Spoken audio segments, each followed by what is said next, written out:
Japanese allies. Arigato gozaimasu. Thank you, Senator Risa. Yes, Mr. President, with that, I move that we suspend consideration of proposed Senate Resolution number 1248. Before that, Senator Marcos, are you seeking the floor? Anyway, Maraming salamat lang po sa mga co-sponsor at sa kanilang pagtangkilik sa ating RAA sa hapon. okay, I think Senator Pia Cayetano and this representation would like to be made co-sponsor of this bill. Thank you. Majority Leader. Yes, I reiterate the previous motion, Mr. President. I move that we suspend consideration of proposed Senate Resolution number 1248. Any objection? There being none, motion's approved. Mr. President, I move that we transfer from the calendar for ordinary business to the calendar for special orders, Committee Report number 298 on Senate Bill number 2787. This is the bill amending the Magna Carta for persons with disabilities. So move, Mr. President. Any objection? There being none, motion's approved. I move that we consider Senate Bill number 2787 under Committee Report number 298. Is there an objection? There being none, the motion is approved. Consideration of Senate Bill number 2787 is now in order. The Secretary will read only the title of the bill without prejudice to inserting into the record the whole text thereof. An act further amending Republic Act number 7277 as amended, otherwise known as the Magna Carta for persons with disability, and appropriating funds therefore and for other purposes. Majority Leader. Mr. President, I move to recognize Senator Amy Marcos, Chairperson of the Committee on Social Justice, Welfare, and Rural Development, to deliver the sponsorship speech. Senator Amy Marcos recognized. Mahal na Pangulo, 10 ng aking mga kagalang-galang na kasamahan dito sa Senado. Magandang hapon po sa inyong lahat. Sa araw na ito, ika-3 ng Disyembre, pinagdiriwang sa buong mundo, taon-taon, ang International Day of Persons with Disabilities. Hence, today I submit to this Chamber Committee Report number 298, sponsoring here with Senate Bill 2787, entitled An Act Further Amending Republic Act 7277 as amended, otherwise known as the Magna Carta for Persons with Disability, and appropriating funds therefore and for other purpose. Ang pagkalinga sa ating mga PWD ay pamanang tungkulin sa akin ng aking ama. Sa kanya ko unang nakita ang ehemplo kung papaano ang isang lingkod bayan ay magiging saklay at gabay ng ating mga kababayang may kapansanan. Kung papaanong maging tinig at mata para sa iba, lalo na sa mga panahong maraming nagbibingi-bingian at nagbubulag-bulagan sa pasakit ng kapwa. Dahil marahil sa kanyang habag at pasasalamat na naligtas siya sa sugat at kapansanan nung ikalawang gerang mundyal. Itinakda ng aking ama ang PD 1509 o yung pagpapatayo ng kauna-unahang National Commission Concerning Disabled Persons noong 1978. Noong 1979, nasundan naman to ng PD 1870 na dinedeklara 3 linggo ng kada Hulyo bilang National Disability Prevention and Rehabilitation Week. Matapos to, noong 1983, Batas Pambansa naman para sa mobility of disabled persons requiring buildings, institutions, establishments, and public utilities to install facilities and other devices. Finally, in 1987, our new Constitution declared in sections 9, 10, and 11, Article 2, that the state shall guarantee the primacy of dignity and human rights and commit to promote social justice and the rising standard of living and adequate social service. Yet, still and again, with all these laws and those that followed them, the Constitution has been more honored in the breach than in the observance. Indeed, in December of 2006, the Philippines became a state party by signing the United Nations Convention on the Rights of Persons with Disabilities, UNCRPD, requiring the protection and promotion of the rights of persons with disabilities, or PWDs, to an adequate standard of living and enjoy social protection without discrimination. Thus, the Philippines is in fact duty-bound to take the necessary measures to ensure that both the rights of the PWDs in the Philippines and their living standards should be met. Sadly, once again, the United Nations Committee on the Rights of Persons with Disabilities produced an initial report in 2018 and roundly chided the Philippines for our failure to implement our obligations under the UNCRPD. It raised concerns over the lack of allowances and resources to cover disability-related expenses, as well as the limited provision of social protection programs for PWDs. The UN Committee further urged that the national government finally adopt measures to provide social protection schemes and allowances to recognize the additional costs and burdens associated with disability and ensure access to disability pensions by all PWDs throughout the country. Sa Pilipinas ngayon, itinatala na humigit kumulang 13 milyon ang may kapansanan ayon sa datos ng 2020 Philippine Statistics Authority. At malaking bahagi ng bilang na ito ay mula sa mahihirap na pamilya. Ngunit sa dinami-dami ng PWD dito sa atin, di pa halos natin sila nakikilala, ni nakikita o napapansin man lamang. In fact, the Commission on Human Rights stated that persons with disabilities experience difficulties in accessing education, healthcare, and income opportunities. Moreover, the situation of persons belonging to multiple marginalized, disadvantaged, and vulnerable sectors are exacerbated due to the lack of accessible government programs and services for persons with disabilities. As a result, they're more likely to experience economic hardships and inequality. Although the Magna Carta for Disabled Persons provides numerous benefits and privileges, these are mostly enjoyed by those who, to a certain extent, have the necessary purchasing power. Ang layunin po ng panukalang batas na ito ay palawakin ang mga benepisyong natatanggap ng mga taong may kapansanan. Many individuals with disabilities face challenges in securing stable employment, but their disabilities also entail availing of specific therapies, services, equipment that can be very, very costly. The proposed measure only suggests a very meager monthly stipend of 500 pesos to indigent persons with severe disabilities. Hence, if the DOH estimate is correct, and that therefore it is roughly a 1,919,000 or with severely challenged PWDs and those who are in the poverty or marginalized sector, that would be 593,911 persons. And multiplying that sum at 500 pesos per month, a mere 3.5 billion would be required. Surely a small sum when we compare it with the huge amounts already being discussed in GAA and NEP 2025. Kung kayang-kaya natin magtapon ng pera ng gobyerno sa bilyon-bilyon na nalulustay na flood control, nag-e-expire ng gamot, at mga nabubulok na pagkain sa iba't ibang bodega ng pamahalaan, pagkakaitan pa ba natin ang ating mga PWD na kababayan? The proposed measure also seeks to provide free assistive technology, services, and devices to allow them to overcome barriers to communication, mobility, and their daily tasks. It also requires that a lifetime validity of identification cards be issued to persons with permanent disabilities, thus putting an end to the rampant scam of fake or illegally produced disability cards from various LGUs. Also, this measure seeks exemption from passport processing fees, travel taxes, and other fees and charges levied by government for the PWDs to be exempted from the financial strain and difficulties these provide.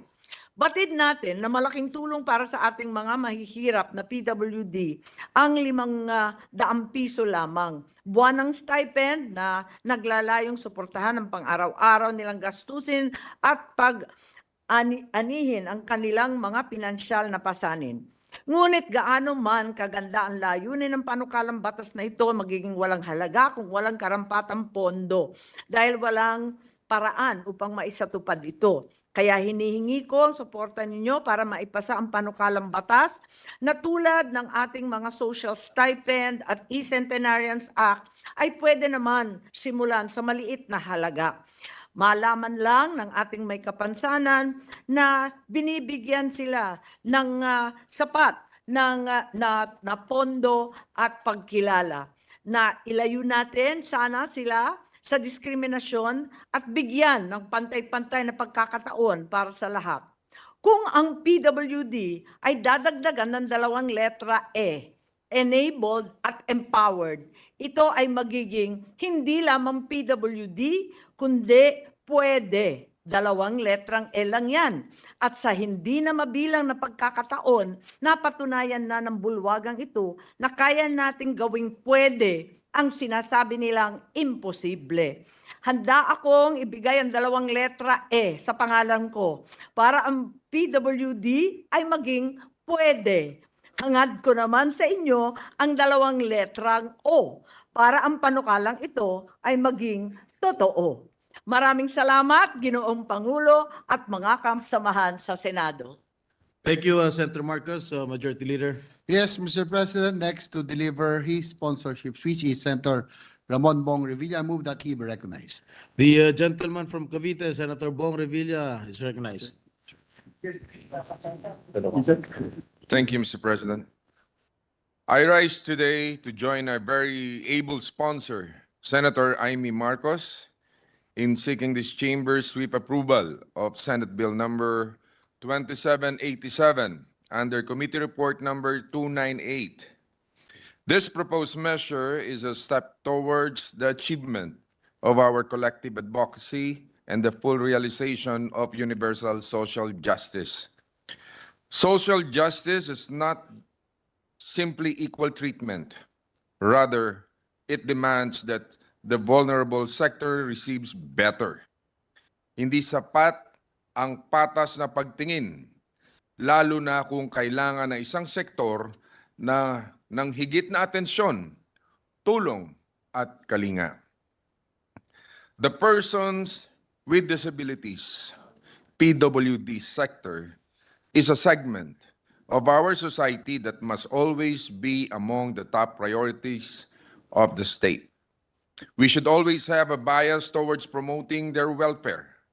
Sadya namang may mga espesyal silang pangangailangan na dapat nating agarang mabigyang pansin, hindi lamang upang sila ay makatawid sa kanilang pang-araw-araw na buhay, kundi upang mas maramdaman nila na sila ay kabilang sa ating komunidad.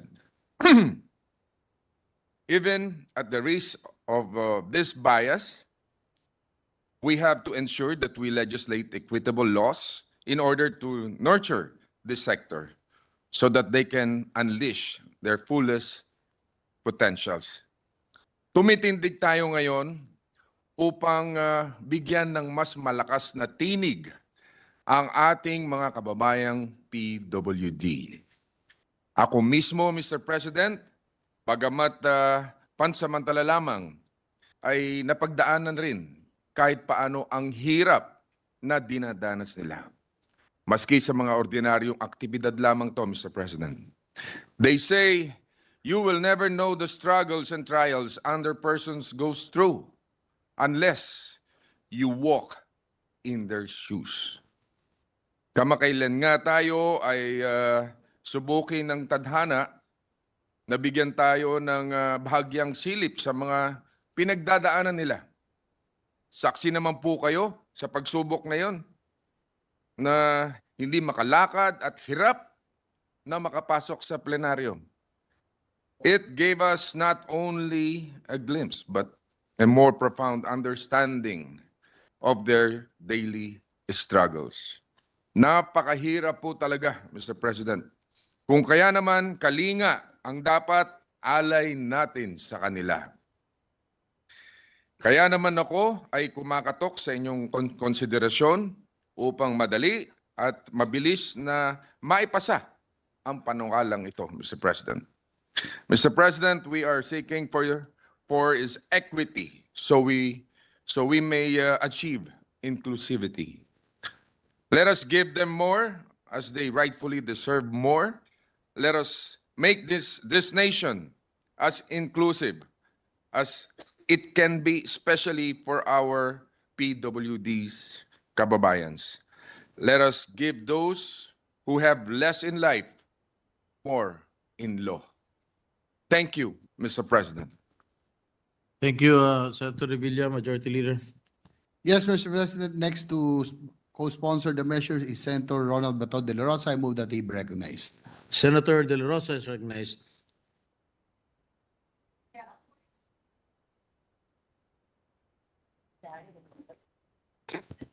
Good afternoon, Mr. President and distinguished colleagues.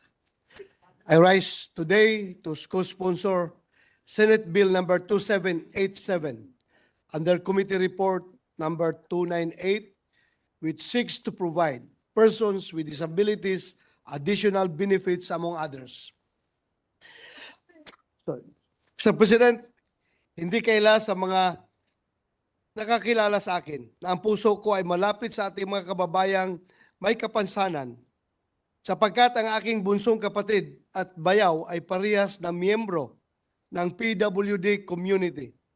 Bagamat sila ay parehas na may kapansanan, ako ay naging saksi na hindi ito naging balakid sa kanila upang mamuhay ng normal sa kabila ng realidad na ang buhay ay hindi patas minsan para sa ilan. Just recently, our Filipino Paralympic athletes also recently competed in Paris to represent the country. As a sports enthusiast myself, I couldn't help but be in awe of every single one of them.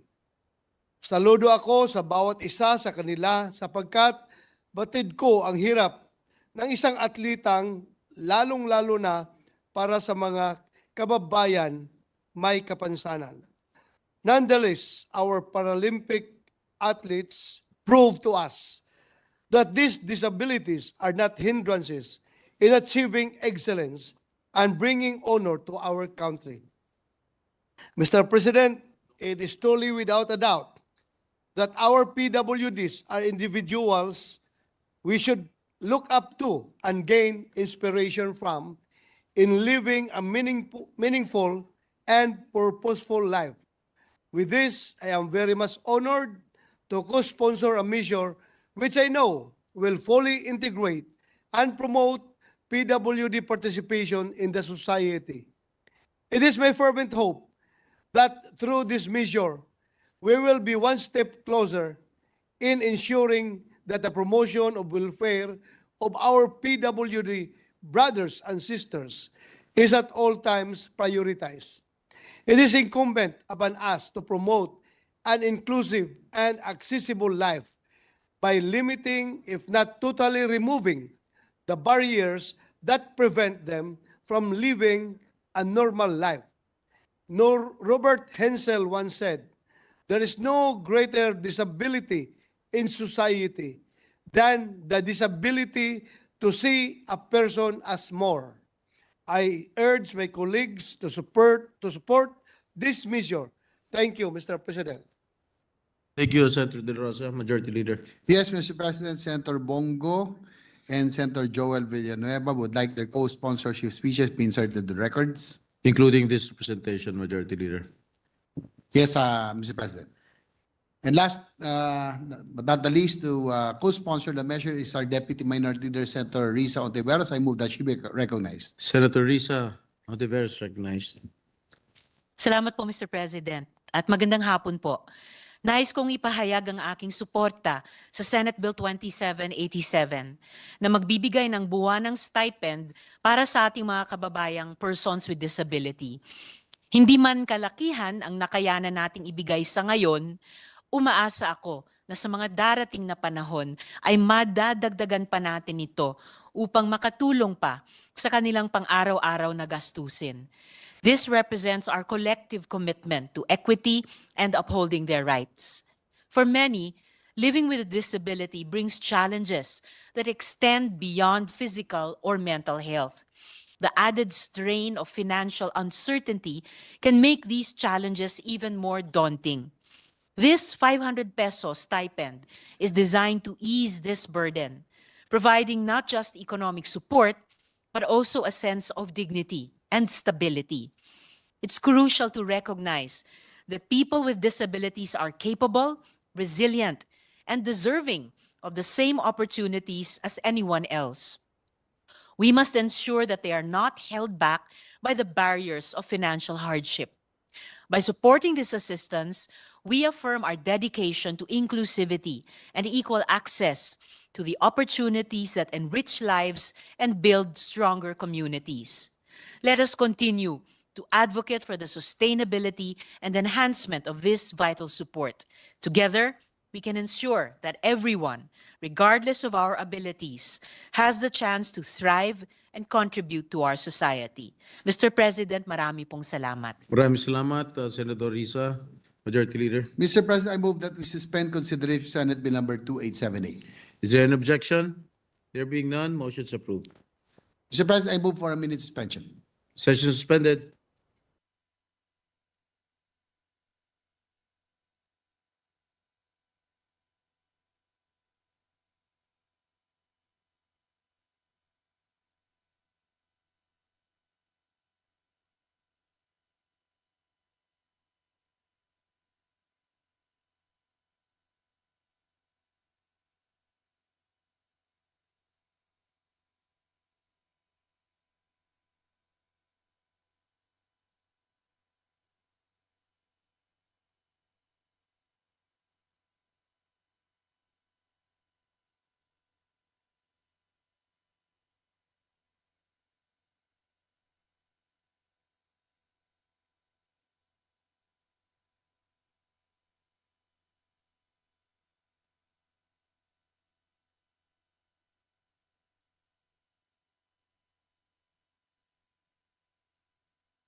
resume, Mr. President. Session is resumed. Mr. President, I move that we resume consideration of Senate Bill number 2878 under Committee Report number 346. This is the bill on the Economic Planning and Development Act. So move, Mr. President. Any objection? There being none, the resumption of consideration of Senate Bill number 2878 under Committee Report number 346 is now in order. Having sponsored the measure, I move to open the period of interpellation and recognize the sponsor, Senator Juan Miguel Zubiri, and to interpellate Senator Aquilino Pimentel, our minority leader. I so move, Mr. President. Senator Subiri and the minority leader is hereby recognized. Thank you very much, Mr. President. Thank you very much, Majority Leader. Thank you.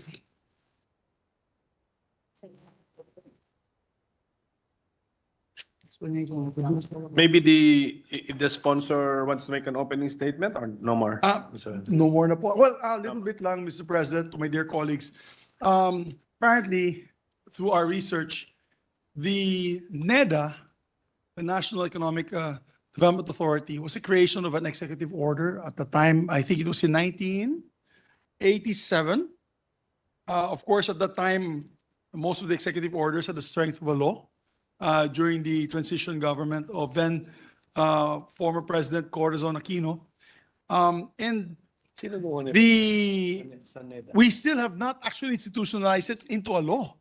And the Constitution, Your Honor, was very clear under Article 12, Section 9. And if I may read this particular provision of the Constitution, Congress may establish an independent economic planning agency headed by the President, which shall, after consultation with appropriate public agencies, various public sectors, local government units, recommend to Congress the implementation of continuing integrated, coordinated programs and policies for national development. Until Congress provides otherwise, NEDA, National Economic Development Authority, shall function as the independent planning agency of government. So it was actually envisioned by the Constitution that we craft a law.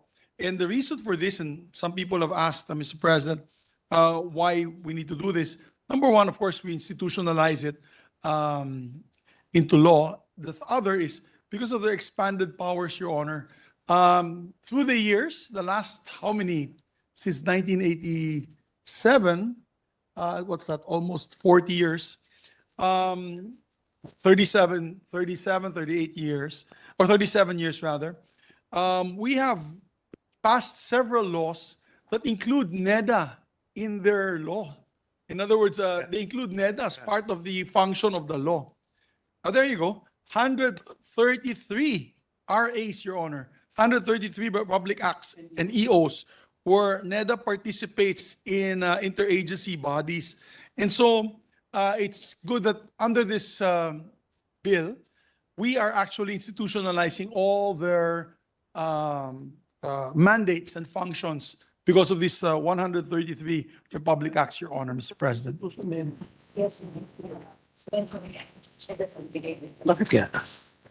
Thank you for those inputs from our sponsor, Mr. President. So with the permission of our sponsor, if you can just ask some clarificatory questions. I would be honored, sir. But is it correct that the NEDA, which is the acronym of the National Economic and Development Authority, is mentioned in the Constitution itself, Mr. President? Under Section 9, Article 12. Yes, oo nga. Until and- Congress provides otherwise, the National Economic Development Authority shall function as independent planning agency of So government. when our current constitution was written, there was already a NEDA. And what was the legal basis for the existence of that NEDA mentioned in the Constitution? It was the EO Executive Order 230, Your Honor. Issued by President Cory. I guess this was prior to the approval of the 1987 Yes, Constitution. maybe can we have the date of the EO?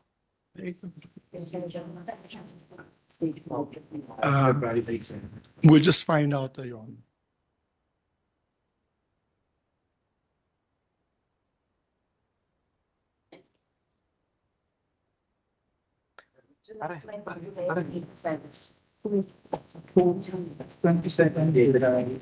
July 22nd, 1987 po. So Ni- July 22nd, sir.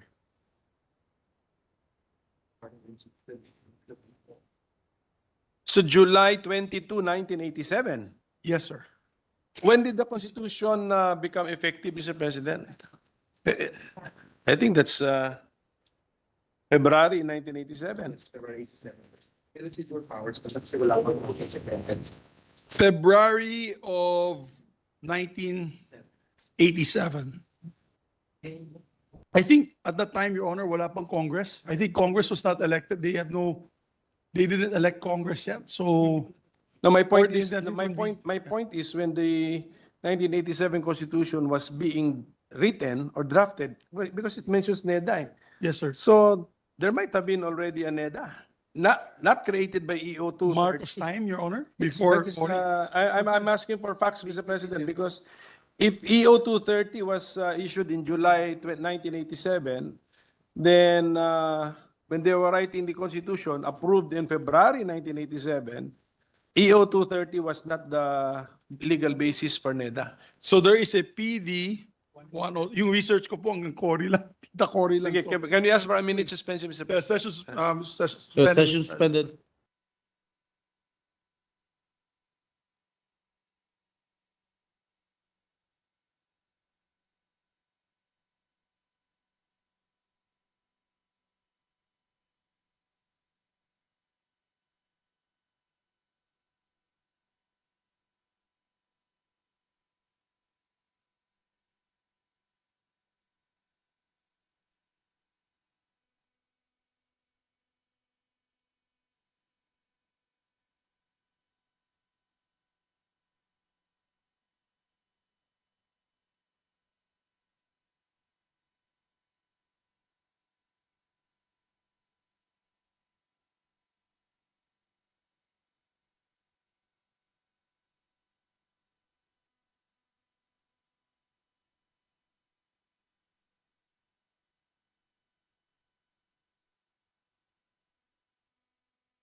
Yes, Mr. President, my apologies to the minority leader.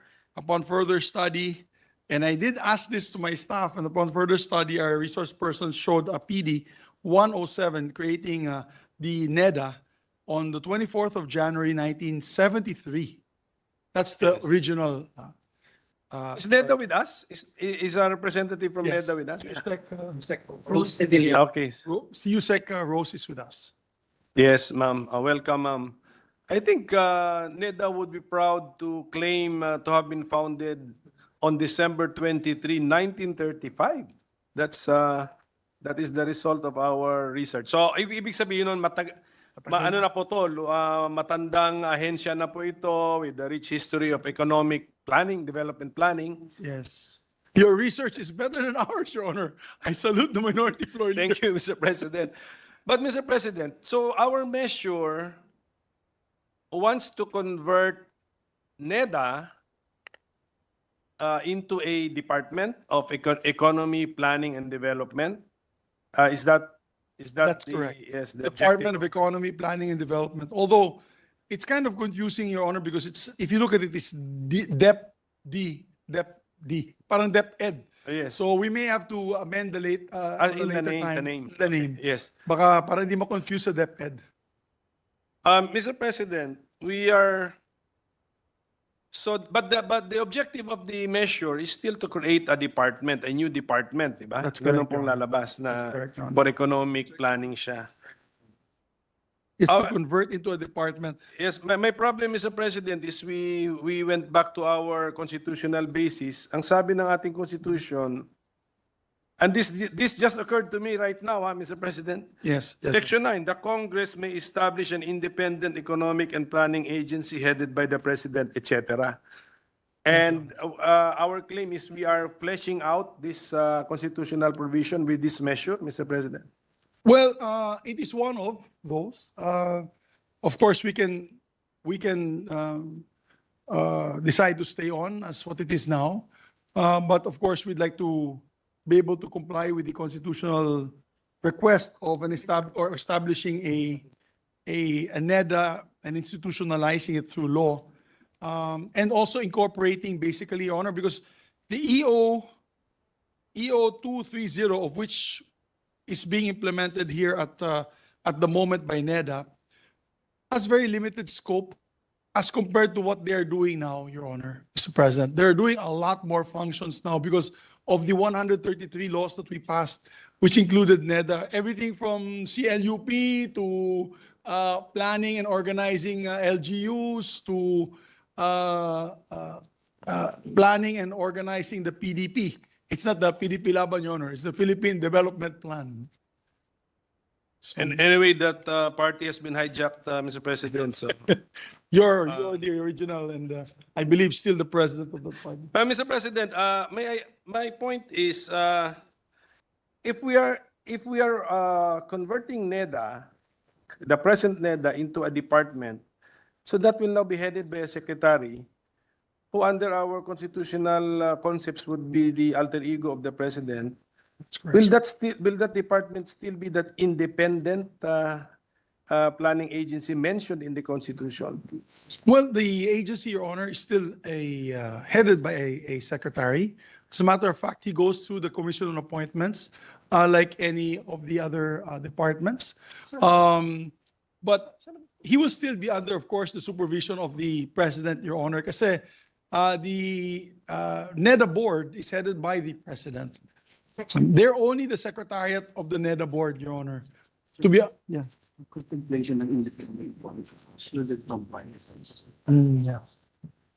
But I guess if your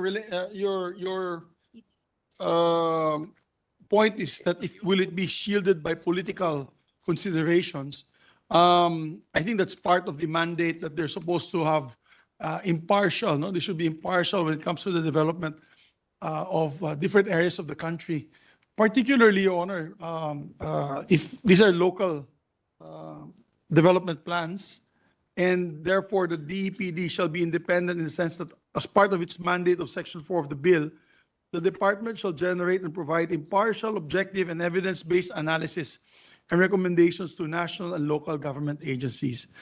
The DEPD shall continue to collaborate with different national and local government agencies and other stakeholders to ensure the effective and efficient delivery of services and alignment of policies and programs and projects with long-term development vision, framework, and plans.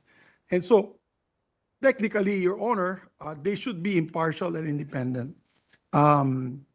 Especially when you talk about development in the different regions without favoring any particular region or political aggregation. So, Mr. President, NEDA, the current NEDA, is functioning as the independent planning agency of the government by virtue of the second paragraph of Section 9 of Article 12 of our Constitution. So, whether it is independent or not, we cannot help but allow NEDA to function as that planning agency of the government. Yes, sir. Now, Congress is now trying to flesh out maybe the directive or maybe the suggestion of Section 9, Article 12, Paragraph 1, that we can establish an economic and planning agency. But the adjective is there. It must be an independent economic and planning agency. So if we are patterning it after the departments, we know that departments are not independent of the president because their head is even the qualified political agency theory is even the alter ego of the president. Alter ego. So there's direct control. Actually, control yan. I mean, the president can even replace his judgment for the judgment of the department secretary, Mr. President. So that's I raise a constitutional issue here. Yung NEDA, even the present NEDA, even if we say na, well, it's still totally controlled by the president. Wala tayong magawa ron because the second paragraph says NEDA, which existed before this constitution, continues to be this planning agency of the government, and it is described as independent. So Yes. it is the Constitution which gave us the description of NEDA. As in- Yes. But I if- understand where you're yes, going. But Yes. if Congress wants to create an agency, economic planning agency, it must be independent. So does His Honor believe that our bill is compliant with this directive from the in the Constitution that that economic and planning agency, although headed by the president, must be independent? Yeah, it's a bit confusing, actually. Some points, as we both know, many years have passed. We've tried to amend the Constitution, one point or the other, because of ambiguous language. Because it is quite confusing. Because in the first paragraph, Congress may establish an independent economic and planning agency headed by the president. Correct. So, Yes. I think that alone is a bit confusing, because I understand what you're going through. It's like the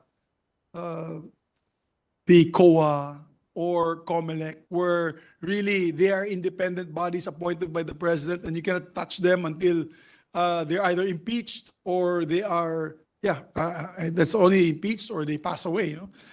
In this case, they don't have the same type of power that COMELEC and COA, as well as the Civil Service Commission, have in terms of independence. So yes, so I'm in a quandary as well, Mr. President, because it says here it's to establish an independent economic planning agency, but it is headed by the president. Siguro, if the sponsor can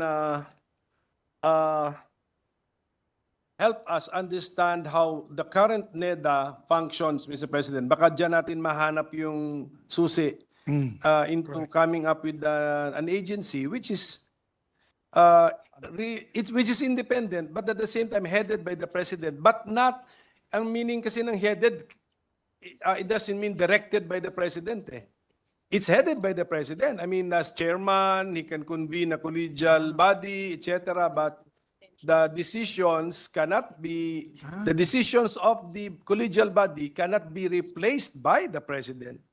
No, we have Your Honor, this is very interesting. I just got a phone-in answer from some friends, and they legal luminaries, and they said the deliberation, when they researched it, the deliberation of the CONCON says that NEDA is independent from Congress, but under the executive, not the intention to make it a constitutional body. Apparently, Yes, this was yes, the deliberation of the CONCON. It is a statutory body because sabi dito Congress may establish, so it's by law, established by law, not a constitutional body. Not in the sense of a constitutional commission, but what is the significance of that word independent, Mr. President? Yes. Doon lang tayo mag-focus po. I believe when they say independent, Your Honor, because the function of the NEDA now, if you notice, Mr. President, like for example, discussions on RDC, di ba, yung Regional Development Council, the NEDA is the host, if I'm not mistaken, right? Is the host agency, is the secretariat of the RDC. When they say independent po siya, it's not supposed to be dictated by the politicians or dictated by or influenced by any other influence groups or stakeholders, so that they can come up with a plan of action for a particular region without fear or favor. What is the best, that they can, of course, plan for that particular region. So that's my understanding of their independence. Not necessarily independent from the executive, because you're right, appointments to the undersecretaries, even today, undersecretaries' ASECs are appointed by the president. Even the secretary is the alter ego of the president, which still needs CA approval and confirmation. At any time, the president can remove the secretary of NEDA. But as an independent, the word independence would be more like a non-partisan, Correct. more non-partisan I in agree nature. with you. Yeah, non-partisan. And in fairness, Your Honor, Honor, Mr. President, I'm sure the minority leader knows, among government agencies that are quite non-partisan. For example, the agency that I sponsored during the budget was the DOST. They're quite non-partisan because they're mostly scientists. And also NEDA, they're like economic scientists. If you talk to them, they're more economic scientists than they are political personalities. So I guess in that way, for example, the PSA po is under them, the Philippine Statistics Authority. So regardless of outcome, they will show the numbers and they will be true to the numbers. Problem, Mr. President, the DOST has no specific constitutional Yes. entry yes, like yes. this. So, kaya nga, so maybe we can still do this, but is it the department concept which we should implement, Mr. President? Because as we all know, if you're a department, then the department secretary is the alter ego of the president. Direct control, his decisions are replaceable with the decisions of the president. So, yun lang po yung basic Yes. tanong ko po. I'm sure we can do this kasi directive nga ng Constitution yun. Yes, Congress may establish, but is the route that we have chosen the correct way to achieve this, given that there is this description of the planning agency to be independent, Independent. although at the same time headed by the president. Yes. So yun po yun. At That's the proper the, time, we can review the provisions of this Yes. this particular bill to strengthen the independence, yes. Yun, especially for interference of politicians, possibly. can it be done under, Mr. President, yung tanong ko, can that be done? Can you strengthen an independence, lagyan natin sa quotation marks yung word independence, through the department concept? Because we know that that's really not independent of the president, the normal department concept. So unless we say that this is a special department, and then what sections prove to us that this is a department in a class by itself, Mr. President? Yes. Well, I think that's the idea that the Constitution is trying to pursue, that it's sort of a special agency or special Yes. government agency that is independent. It's just not clear, independent from the president or independent from local government interference or independent from other government agencies. Because I I believe... think, Mr. President, I'll just, Yes, sir, please. I think it should be independent from politics. Correct. Precisely. So independent from politicians. Correct. So it's still headed by a politician, but it's independent. The president is a politician, but it's independent of the politician. But that politician heading it has one vote, definitely, and chairs the meeting and has one vote. But the final decision must be made by The members of the... personalities who are independent board. of not politicians or independent from politics. That's correct. sir. So have we Kasi- achieved this ideal in the measure that we are discussing, Mr. President? I'd just like to talk about maybe precedents, and I think NEDA is the go-to agency when we're discussing, for example, inflation, Your Honor. No matter how the president would like to sugarcoat inflation, NEDA has to tell him, I'm sorry, Mr. President, but inflation went up. How many percentage points? That's independent. They look at numbers and, of course, data, facts and data. GDP growth. No matter how much, I'm sure the president would say, taas natin, hindi po nila magagawa yan. There's a formula, there is, of course, data that is required, and they have to report the actual data. I guess that's the independence, Your Honor, na binabanggit dito sa Constitution and their mandate. They have to be independent that way. Even in projects, Your Honor, remember, sir, that, Mr. President, that any project, I believe now that's over 2 billion pesos, 2.5 billion pesos, has to go to NEDA approval, especially if it entails ODA funding or loans from government, other governments. If you're making COICA or JICA, that has to go through NEDA approval.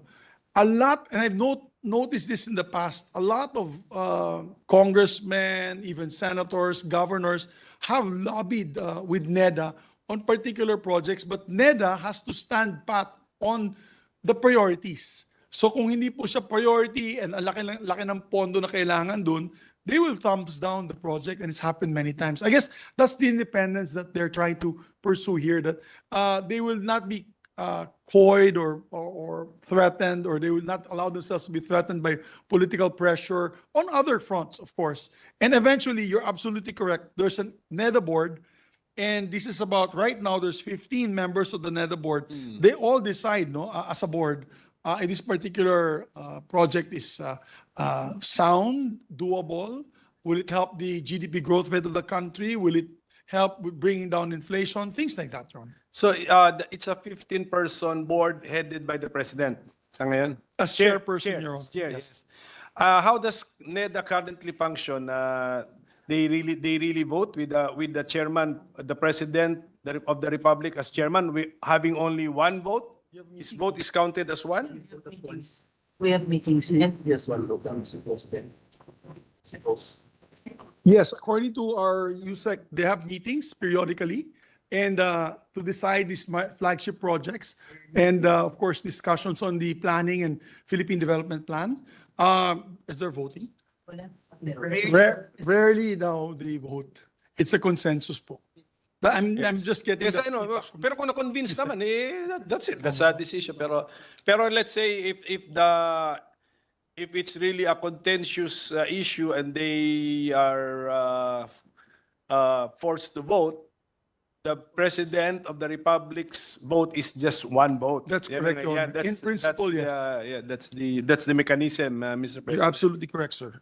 In principle, yes. Sige po. And then, pero is NEDA, the current NEDA, is it now the one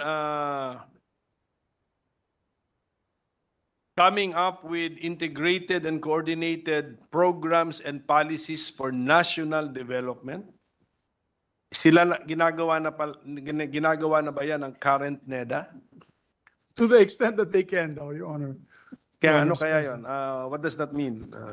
we do the studies, we do the They do the studies, they do the policy recommendations and the planning for all that. So, as to the extent that they can, but they do all the studies. All the studies come from them. Even the long-term and medium-term, short-term, medium-term, and long-term planning, that comes from them. They're the go-to agency, Your Honor, for all of that with government. So, Short-term, medium-term, and long-term planning. But what aspects of our lives, our nation's life is being planned by NEDA, Mr. President? well, even, Your Honor, and I'm still just getting the answer from my resource persons, but even DBCC, whenever we do the budget, DBCC, it's headed by NEDA. They had the NEDA. DBM. But NEDA is part of the DBCC. So it discusses everything from government expenditure, where the money is going, and how it will impact on the economy. That's NEDA's participation. Those are parts and parcel or examples of what NEDA function is.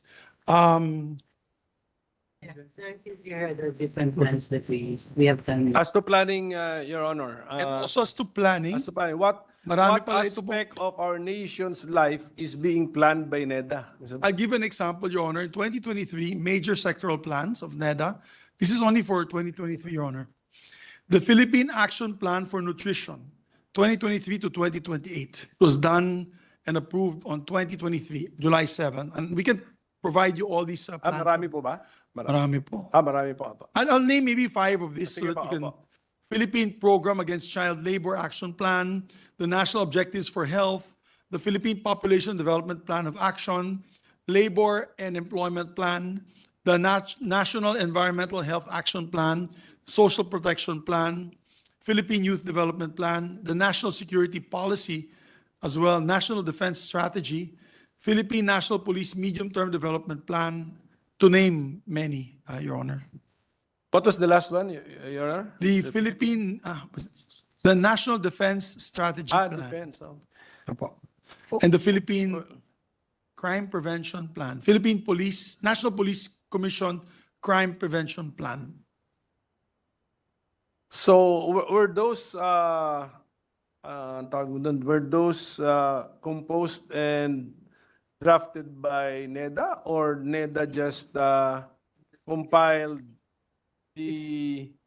compiled and printed or published the plan from the specific government agency with the specific mandate about the subject matter? Kasi if I notice it correctly, Mr. President, yung mga topics nun, yung nutrition, may nutrition council tayo. Yes. Youth, meron tayong National Youth Commission, etc. So, Apparently, Your Honor, Mr. President, I was told by my resource persons that it is a collaboration with all the other agencies like DOH and all the other agencies for the nutrition plan, DOST, DOH.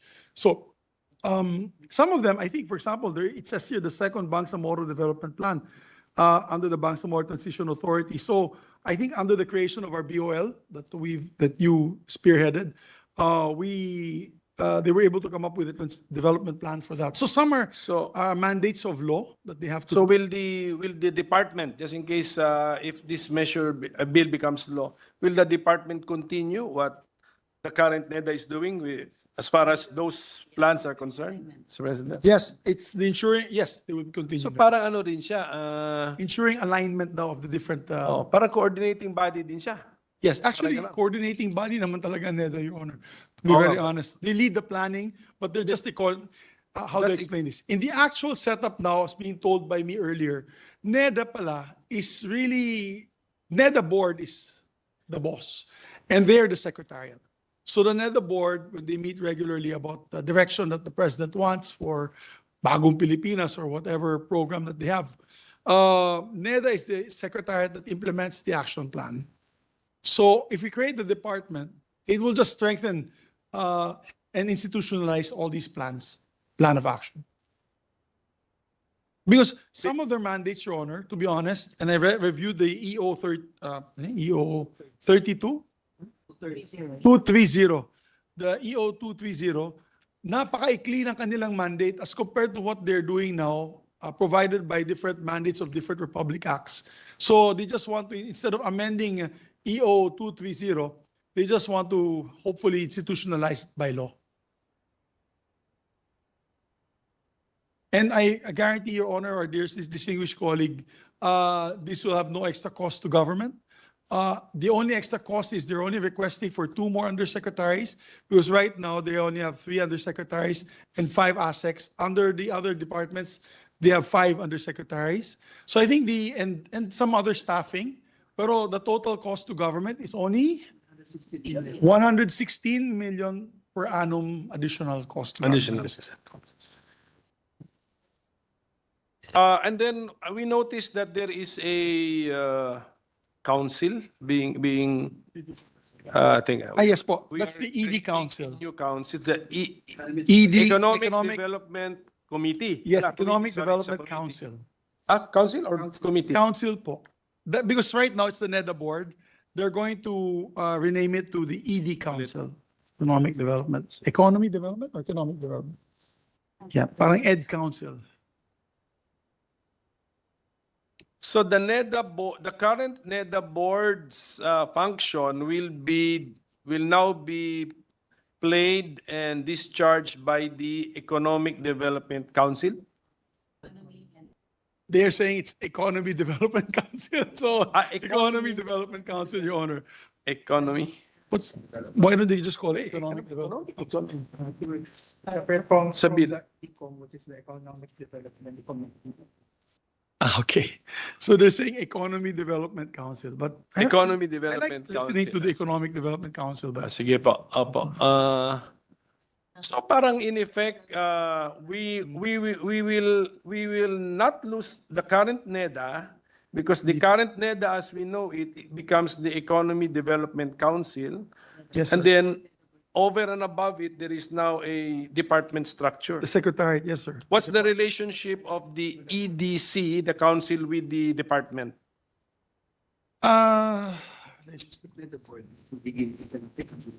Yes, what is the relationship between them and what's the relationship? The departments will take over the NEDA secretariat function. So the ED Council, the department will be the secretariat of the council. So it's the same setup.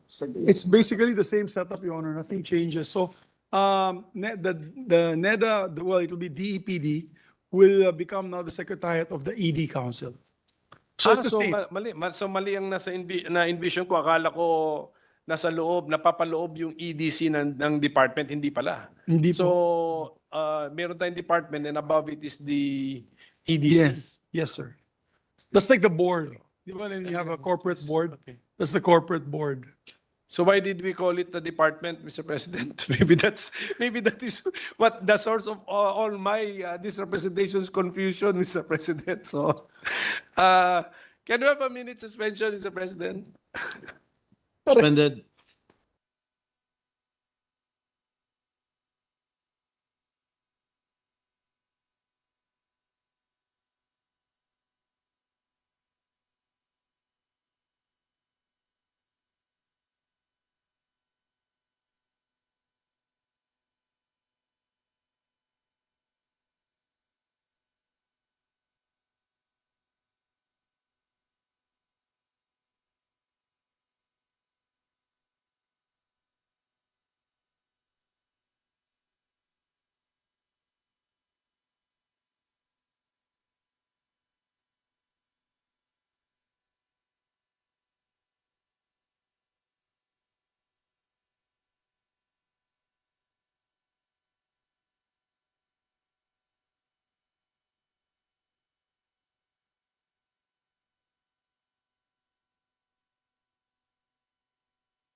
Mr. President, I move that I be allowed to suspend my interpellation and but to make good use of our time, Senator Risa Ontiveros would want to start her interpellation, Mr. President. So with the permission of our sponsor, thank you very much. Thank you very much, Your Honor, to the Minority Floor Leader, Mr. President. Thank you very much.